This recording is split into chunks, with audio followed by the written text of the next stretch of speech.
Kelly, if the canon of the New Testament wasn't actually solidified for hundreds of years after Christ's ministry, how did Christians live the faith and know the truth before that? They had the Old Testament scripture at the time, like Paul writes to Timothy about how says the scriptures give them wisdom to have faith to Christ. In fact, the New Testament cites over 1,600 times at least Old Testament references.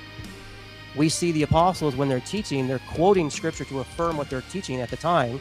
So even though they might not have been written always in the case, they were quoting what was already recognized early on from the Old Testament scriptures as that authority. Kelly, most of the time they were quoting the Greek Old Testament, not the Only? generally Masoretic text. Only?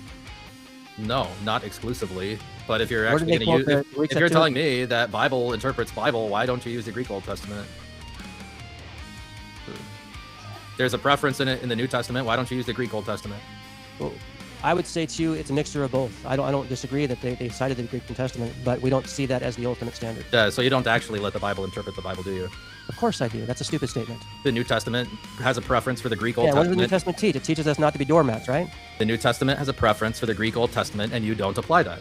And that doesn't apply to Sola Scriptura still. That determines what the Scriptura is in Sola Scriptura.